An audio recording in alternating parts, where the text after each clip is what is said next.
Buenas tardes, jóvenes. Puede ser días o noches, no sé, según el momento en que ustedes vean este video. Lo que voy a hacer ahora es grabar el primer tutorial correspondiente a este semestre.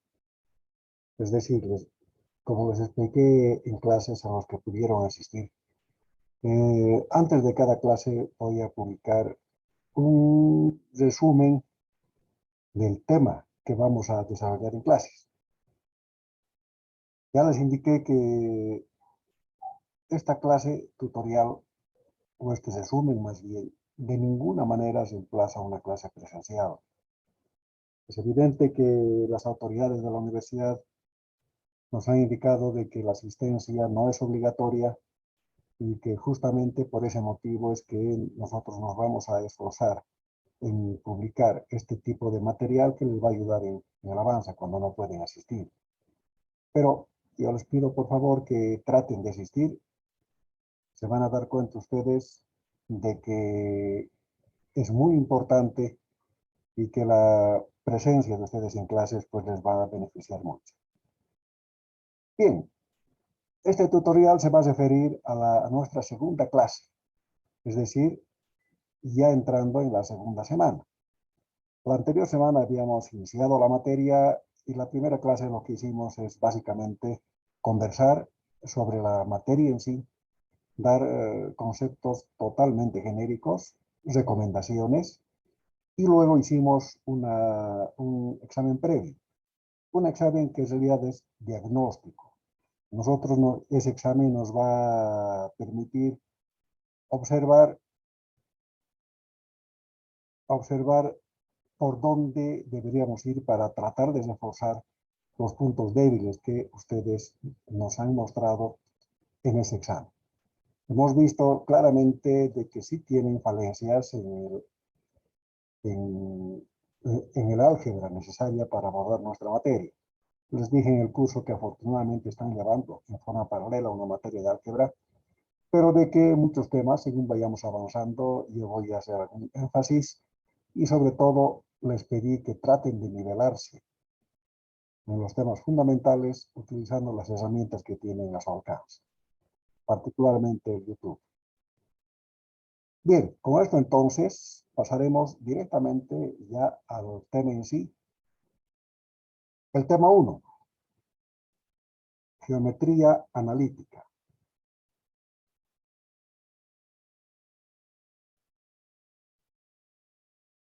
Geometría analítica.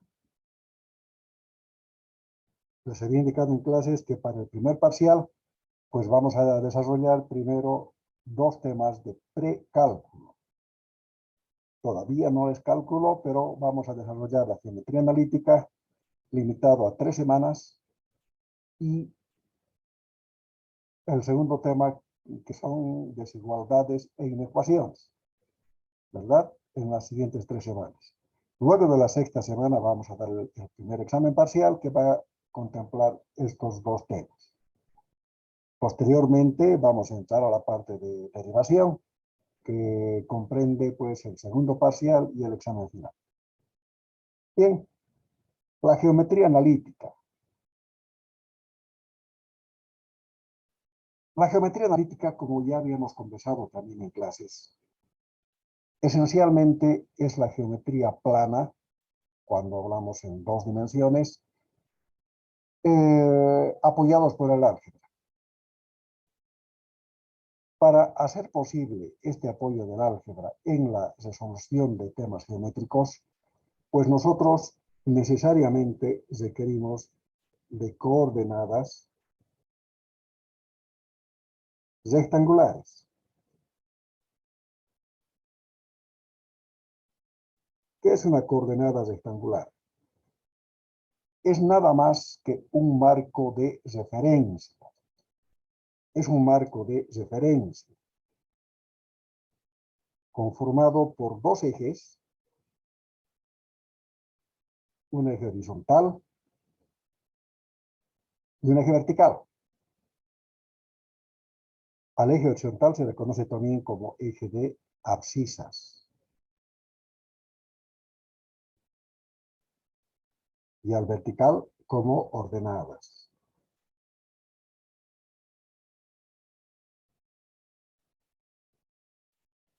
Es un sistema de dos ejes que forman 90 grados entre sí. O sea, son perpendiculares. Cada uno de ellos representa una graduación, la cual puede variar en función de lo que nosotros requiramos para un problema específico. Hacia el lado donde apunta la flecha van los valores positivos.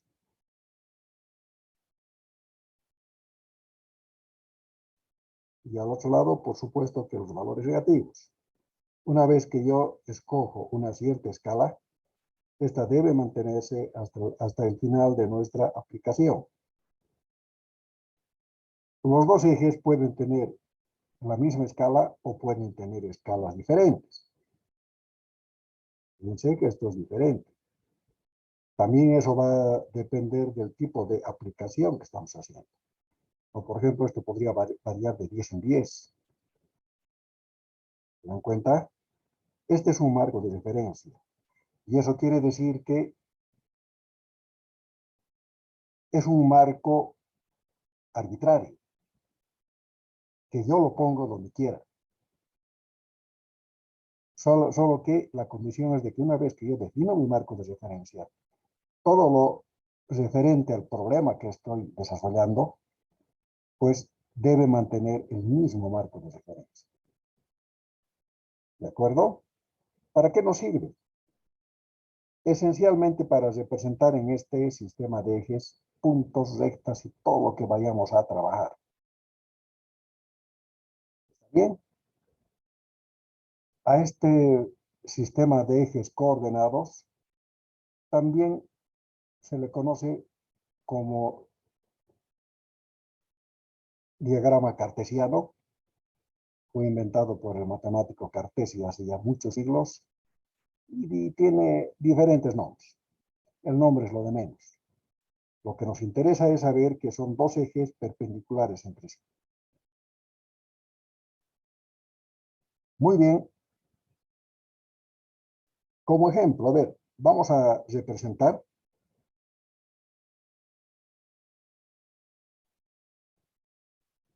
el punto A,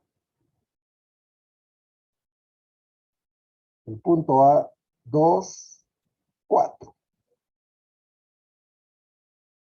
Este es un punto y lo que he hecho acá es, fíjense, son dos valores. A estos dos valores se les conoce como par ordenado. ¿Por qué tiene ese nombre? Porque es un par, son dos. Y además tiene un orden estricto. Vale decir, el primer valor va a ser siempre el eje horizontal, X. Y el otro va a corresponder al eje vertical. Para mayor precisión, normalmente en el eje horizontal se coloca la variable que se llama variable dependiente. En su imagen, en el eje vertical, está la variable independiente. ¿De acuerdo? Entonces, esta es la dependiente y la independiente. Siempre en este orden. Eso quiere decir que este 2 es igual a X y este 4 es igual a Y. ¿Se dan cuenta? Entonces, si 2 es igual a X, pues aquí es el 2 y el 4 estará en Y. Uy, bueno, disculpe. Ocurre que el 4 me va a quedar bastante arriba. No importa. 2, 4. Aquí estaría el punto A. Se ha hecho un poquito confuso, ¿verdad? Por ese motivo vamos a ahora representar el punto B. El punto B, menos 3, 2. Si es menos 3, 2, X es igual a menos 3. Menos 1, menos 2, menos 3.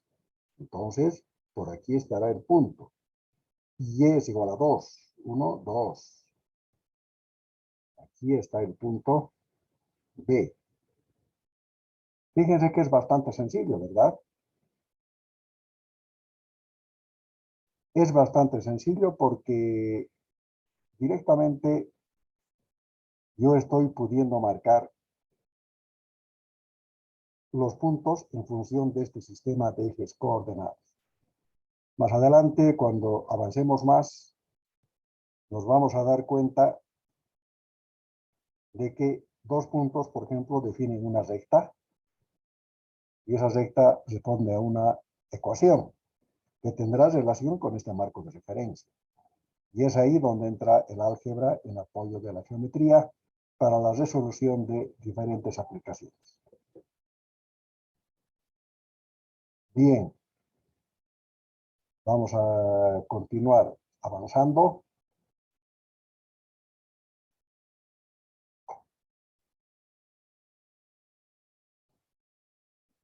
Y nos vamos a meter de lleno en el primer tema, que ya avanzamos un poco hacia arriba, como ustedes pueden verificar. El punto.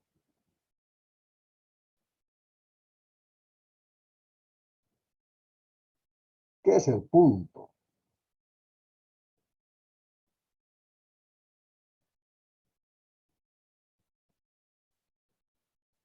Afortunadamente, en matemáticas, muchos de los nombres que tienen que ver con temas o con definiciones corresponden exactamente a lo que nosotros conocemos de este elemento.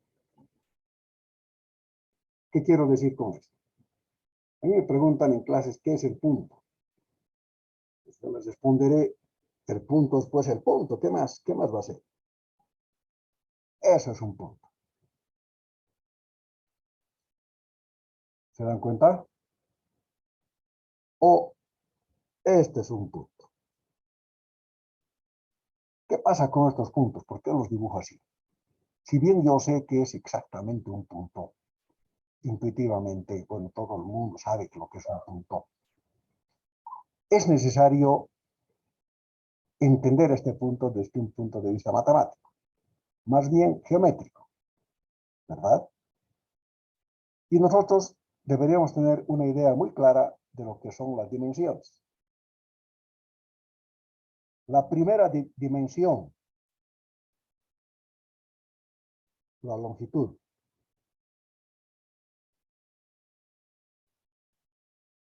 ¿verdad? La segunda dimensión, el área. Fíjense, aquí era la primera dimensión. Si yo complemento con esta, he formado área. Y esa es la segunda dimensión.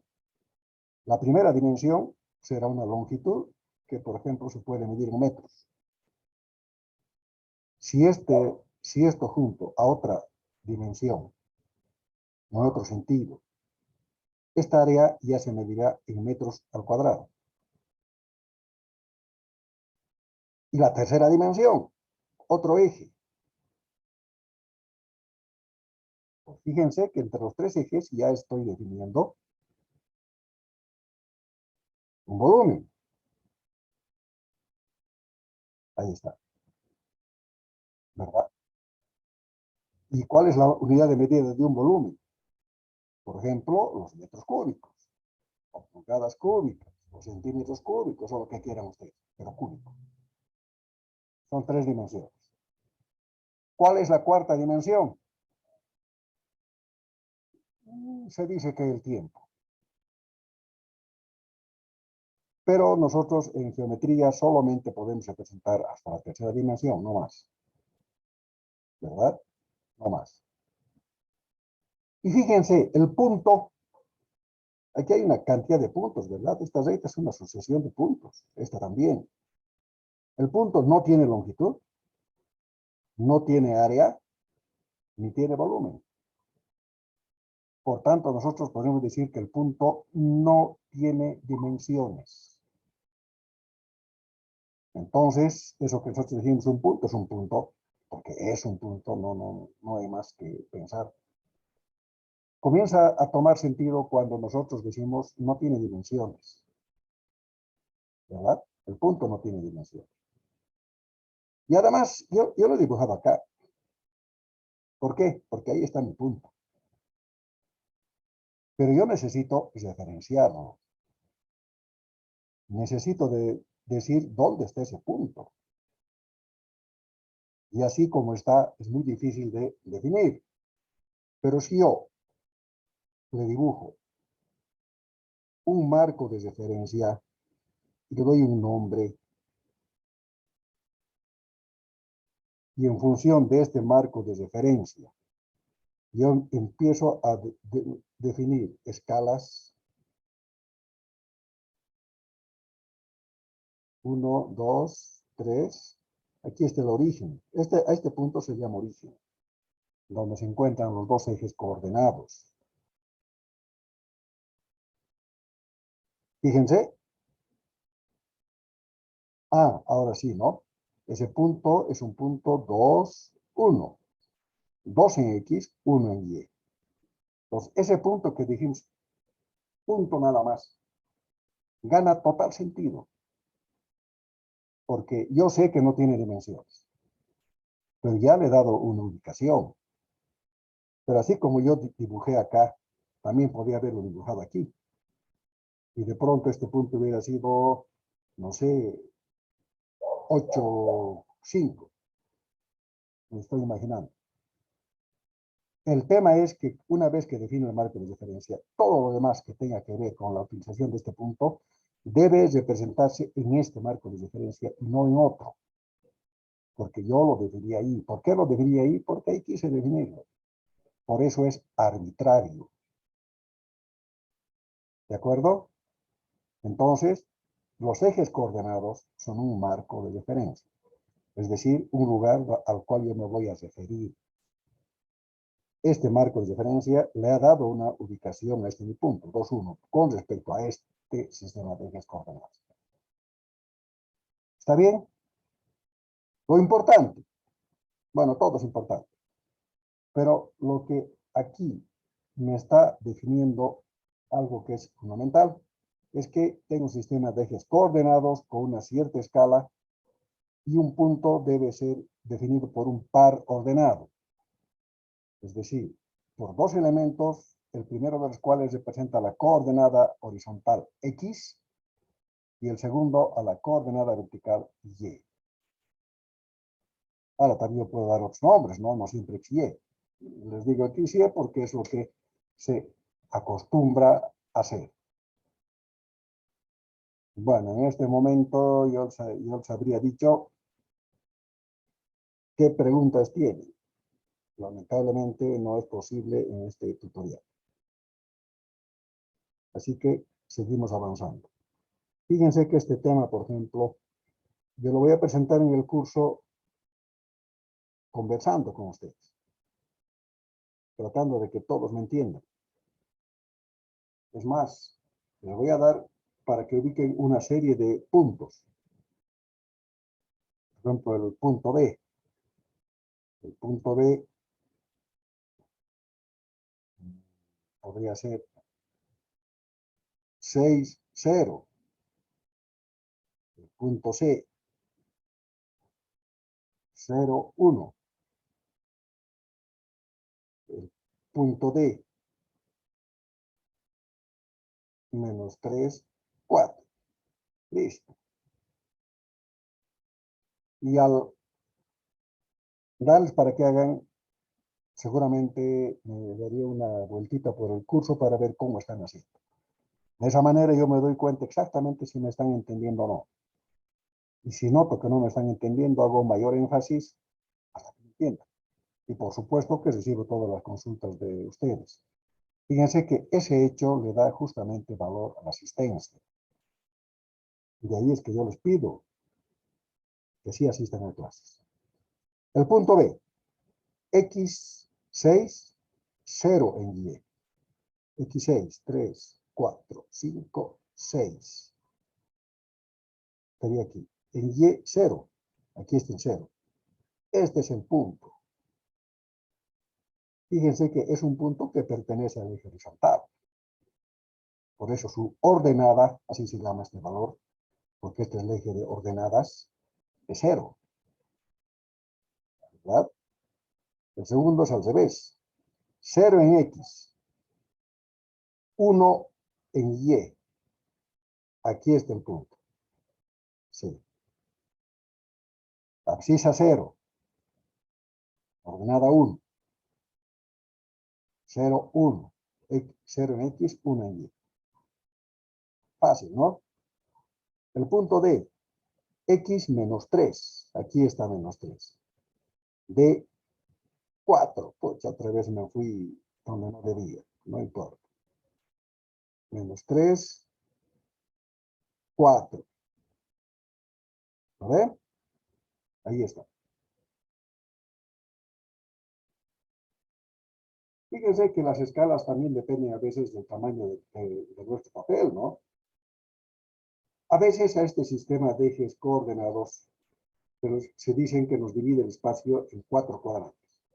Primer cuadrante, segundo, tercero y cuarto. Y que tienen características muy especiales. Por ejemplo, en el segundo cuadrante, este punto D está en el segundo cuadrante.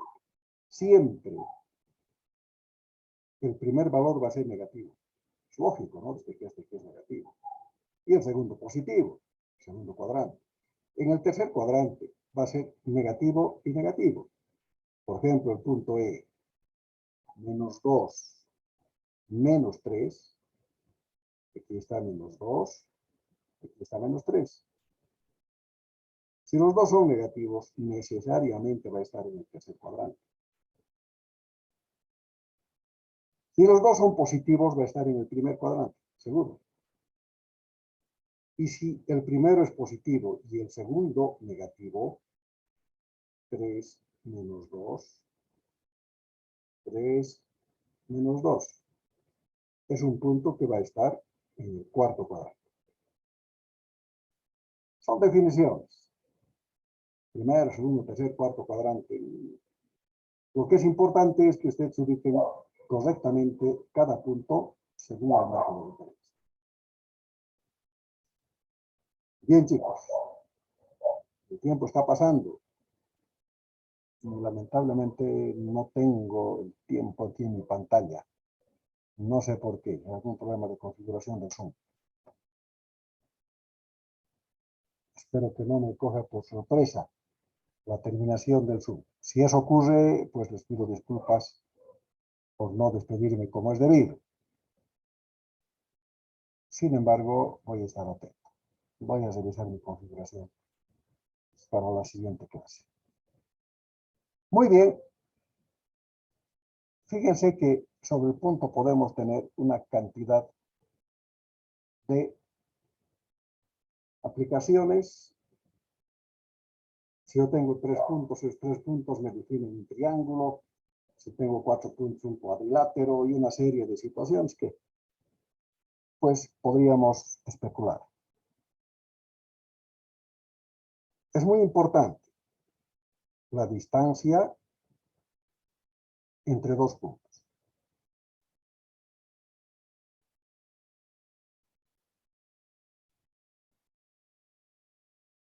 ¿Cómo yo voy a calcular la distancia entre dos puntos?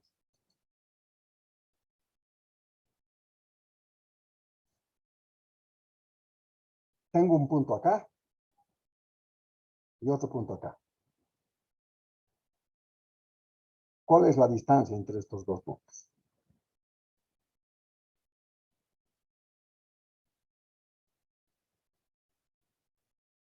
Pues yo voy a tener que utilizar un marco de referencia. Y el marco de referencia es un sistema de ejes coordenados perpendiculares entre sí.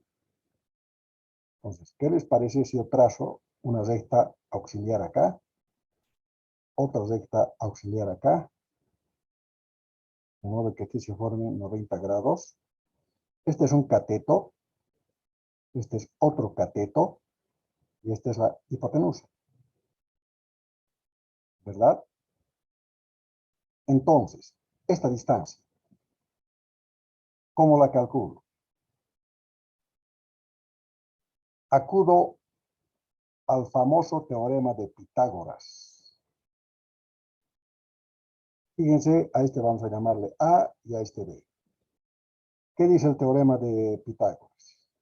Me dice que la distancia de la hipotenusa al cuadrado es igual a la suma de los cuadrados de los dos catetos. ¿De acuerdo? Ese es el teorema de Pitágoras. Por supuesto que esa distancia va a ser raíz cuadrada de esta distancia a al cuadrado más b al cuadrado. Geométricamente es así como yo calculo la distancia en un triángulo rectángulo. Un triángulo rectángulo es un triángulo que tiene un ángulo de 90 grados, ¿no? Ya está. Ahora, ¿qué ocurre en geometría analítica? Yo tengo que poner un marco de referencia. A ver, vamos a hacerlo aquí abajo.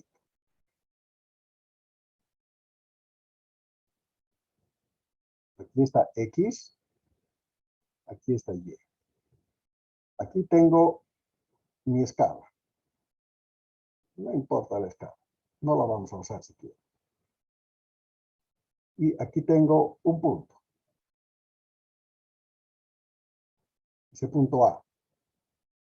Tiene una coordenada horizontal X sub 1 y una coordenada vertical Y sub 1.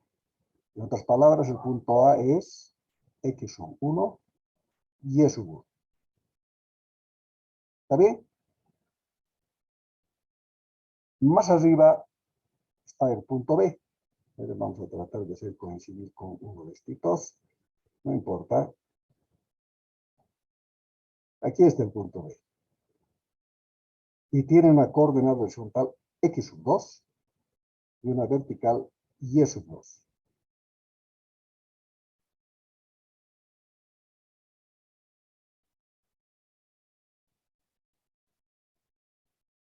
¿Está bien? Entonces, yo voy a unir estos dos puntos. Y esa es la distancia que debo calcular. ¿Cómo? Mediante el teorema de Pitágoras. Para poder calcular mediante el teorema de Pitágoras necesito los dos catetos. Aquí está el primer cateto, aquí está el segundo cateto y aquí está la distancia entre A y B. ¿Lo ve? ¿Cuánto vale este cateto? Fíjense, este es Y sub 2 y este es Y sub 1. El Y sub 2 es la distancia desde el origen hasta Y sub 2. Desde aquí hasta aquí. Y el Y sub 1 es estito. Desde aquí hasta aquí. Por tanto, mi distancia va a ser Y sub 2 menos Y sub 1. ¿De acuerdo? Y sub 2 desde aquí hasta aquí menos Y sub 1. Le quito estito que no está en mi cateto. Y lo mismo ocurre en el horizontal. Este corresponde a X sub 2 y este corresponde a X sub 1. Todo esto desde el origen, hasta aquí es X sub 2. Menos esta parte que no está, el X sub 1, va a ser X sub 2 menos X sub 1. ¿Ya está? Y aparece pues mi distancia. AB, que según Pitágoras es igual a la raíz cuadrada de los cuadrados de los dos catetos. ¿Lo ve? El cateto horizontal, X sub 2 menos X sub 1 al cuadrado, más Y sub 2 menos Y sub 1 al cuadrado. Y listo. Fíjense que se facilitó bastante con el uso de este marco de referencia.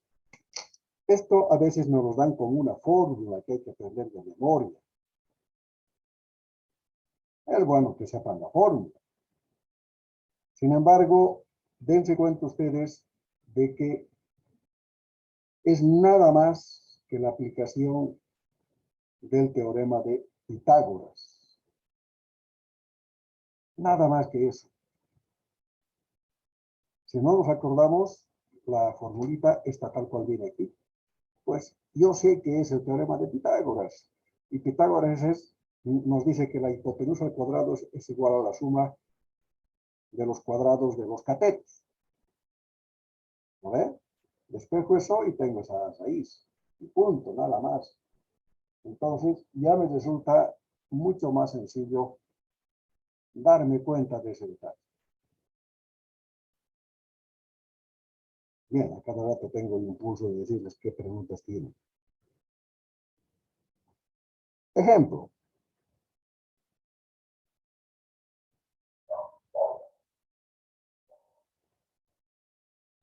Calcular la distancia entre los puntos A,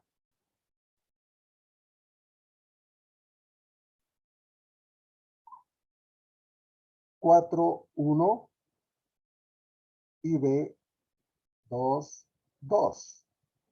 Listo. Nada, pues. La distancia. Ya sé.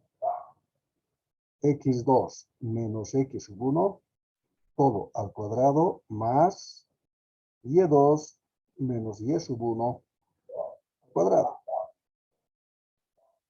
Raíz de eso. Yo puedo llamar a cualquier X2 Y2 y a cualquiera X1 Y1. Es indiferente. Me va a dar el mismo resultado. Un chiquitito le pongo acá X sub 2 para no equivocarme, ¿no? Y sub 2, ya está X1 y Y1. Listo. La distancia entonces va a ser X2, que es 4. X1, 2 al cuadrado, más Y sub 2, 1. Y sub 1, 2 al cuadrado. Si lo hubiera puesto al revés, este era 2 menos 4 y este era 1 menos 2. O menos 2, 1 más bien. Como es al cuadrado, todos los negativos se vuelven positivos, así que nos da exactamente el mismo resultado. Igual 4 menos 2, 2. 2 al cuadrado, 4. 1 menos 2, menos 1. Menos 1 al cuadrado, 1. Resultado, raíz de 5. Listo, esa es la distancia. Nosotros podríamos representar esto en el sistema de ejes coordenados y encontrar también un resultado. No hay problema, pero fíjense que el cálculo de la distancia es sumamente sencillo.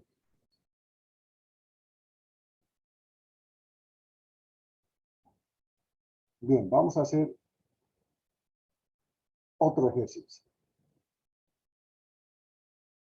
Ahora vamos a calcular la distancia entre los puntos A, menos 2, menos 1, y el punto B, 2, 2, el mismo punto B, 2, 2. La distancia. Lo mismo, igualito. X2 menos X1 al cuadrado. Solamente que ahora aquí el X2 es menos 2. El X1, 2. Aquí es muy importante respetar los signos. Si esto hubiera sido negativo, por ejemplo, hubiera sido menos por menos más, ¿no ve? Entonces, sí debemos tener mucho cuidado en respetar los signos. Más Y2 menos 1, Y sub 1, menos 2. Cada uno al cuadrado y la raíz cuadrada de eso. Menos 2, menos 4. Menos 4 al cuadrado, 16. Menos 1, menos 2, menos 3. Menos 3 al cuadrado, 9. 16 más 9, 25. Raíz de 25, 5. ¿Han visto? Bastante sencillo, ¿no? Entonces, no importa, les repito, a cuál le llamo 2 y a cuál le llamo 1. De hecho, podríamos volcar estos y nos tendría que dar el mismo resultado. Fíjense, ahora este lo voy a llamar x1, y1, y este x2, y sub 2. Puedo hacerlo, ¿no ve? En realidad nadie me está indicando cuál es 2 y cuál es 1. Fíjense que en este caso la distancia va a ser x sub 2, 2, menos x sub 1, menos 2, ¿no ve? Todo al cuadrado. Más y sub 2, 2. Y sub 1, menos 1. Menos 1 al cuadrado. Menos por menos más. 2 más 2, 4. Al cuadrado, 16. Menos por menos más. 2 más 1, 3. Al cuadrado, 9. El mismo resultado. Teniendo mucho cuidado en los signos. Si este es negativo, por acción de este menos, se convierte en positivo. Entonces, si yo respeto los signos, no habría motivo para que me equivoque. No habría. Entonces, eso en cuanto a la distancia entre dos puntos. El punto medio.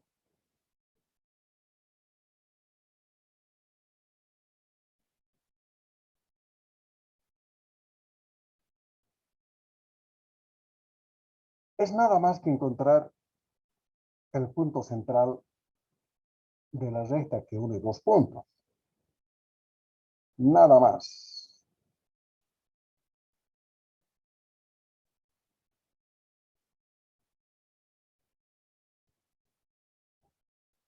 Aquí tengo un punto x1 y s1. Punto A. Disculpe. Este celular se acciona sin que yo le diga que se acciona. Bien, tengo otro punto. X sub 2 y E sub 2.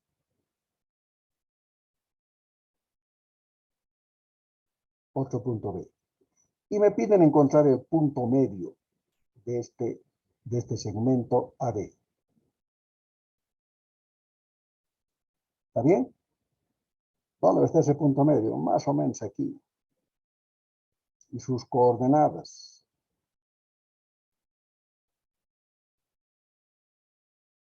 Punto central. Bueno, lo he hecho un poquito abajo. Ya no importa. Si este es el punto central, teorema de Tales de Mileto. Si yo tengo dos segmentos paralelos, las proporciones de rectas que cortan a las dos paralelas son también proporcionales. ¿No ve? O sea, si este es el punto central, este va a ser el punto central de este segmento y este va a ser el punto central del otro segmento. Y ese es el punto medio. En otras palabras, ¿qué va a ser el punto medio? Esta coordenada X y esta coordenada Y. La coordenada X va a ser el promedio entre esta distancia y esta distancia. ¿No ve? O sea, X sub 1 más X sub 2 sobre 2. Listo. Y va a ser de la misma forma, perdón, no es X, disculpe. Y sub 1. Si es sub 2 vamos a poner. Más Y sub 1 sobre 2. No hay problema de este orden, ¿verdad? La suma cumple con la ley conmutativa. Eso quiere decir que yo puedo volcarlo como quiera. Entonces, esta fórmula está bien y esta también. Si fuera al revés, esto también estaría bien. Lo único que yo debo saber, que estoy encontrando las coordenadas de los puntos medios. Porque, según Tales de Mileto, esta proporción se mantiene aquí y se mantiene aquí. Ya está. Fíjense ustedes de que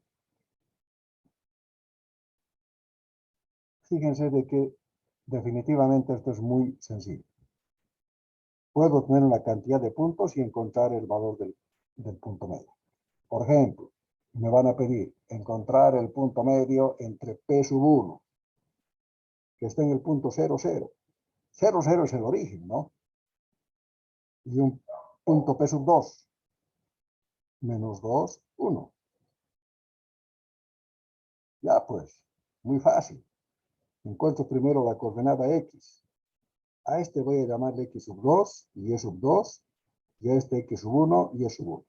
También podría haberlo hecho al revés. No hay problema, como ya hemos visto. Entonces, la coordenada X. X sub 1 más X sub 2. Menos 2 más 0. Sobre 2. Menos 1. Y. Y sub 2. 0. Más Y sub 1. Sobre 2. Un medio. Entonces, las coordenadas del punto central va a ser menos 1, un medio. Listo, eso es todo. Miren qué fácil. Nuevamente tenemos que ser muy respetuosos con los signos. La ubicación es lo de menos, no hay problema. Entonces, simplemente debemos tener mucho cuidado en la ubicación de los puntos, nada más. Siguiente tema. La recta.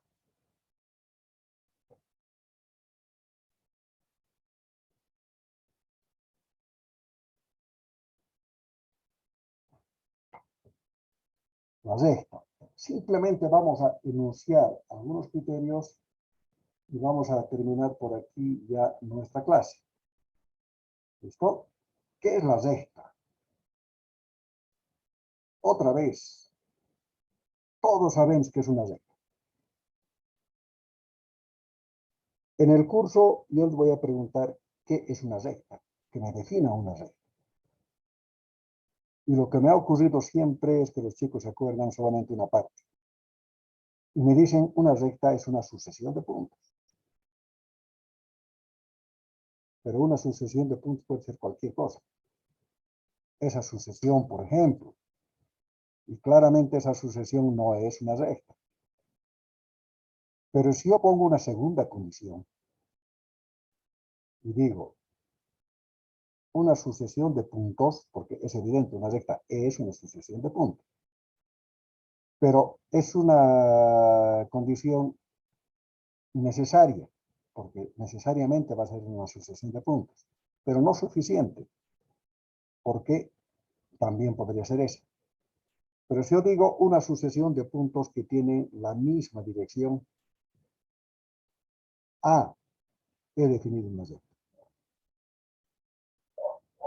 Entonces, una recta, para definirse matemáticamente, ustedes saben que es una recta, intuitivamente lo saben, pero matemáticamente debe cumplir dos condiciones. Primero, nos tiene que dar una ubicación y su dirección, o su pendiente, si quiere. Es el ángulo que está formado con lo horizontal. Si yo tengo esas condiciones, habré definido completamente a una recta. ¿De acuerdo? Repito entonces, una buena definición. Una recta es una sucesión de puntos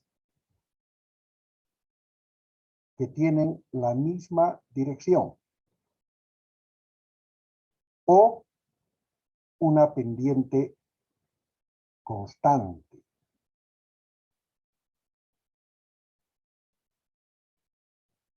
acuerdo? Esa es una recta. Entonces, hemos definido una recta.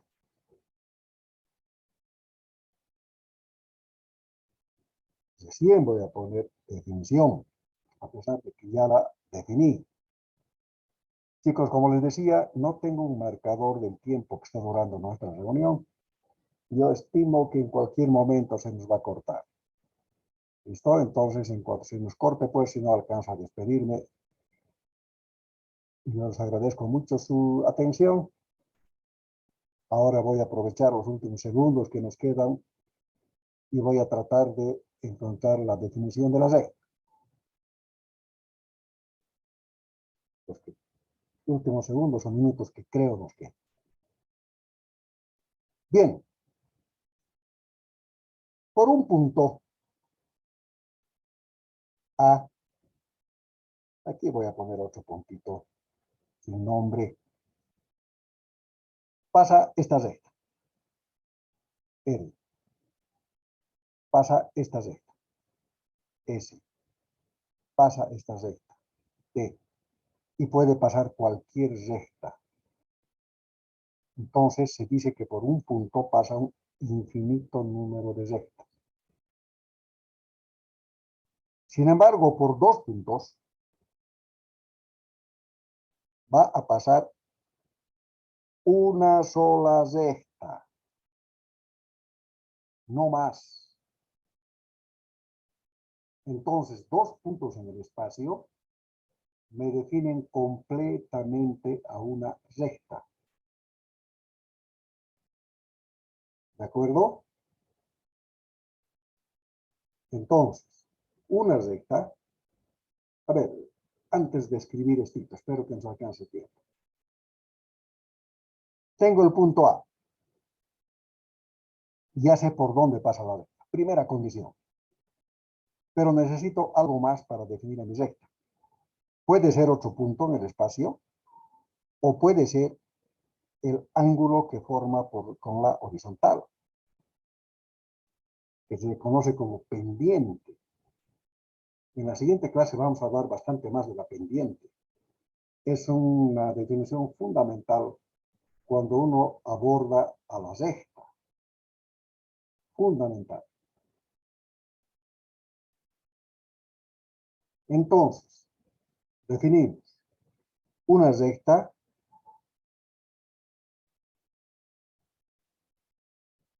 es una sucesión de puntos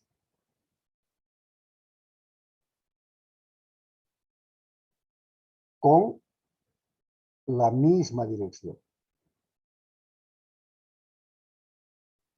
Fíjense que esto de la misma dirección es algo fundamental, ¿no ve? Porque nos está permitiendo a nosotros definir completamente la recta. Se define completamente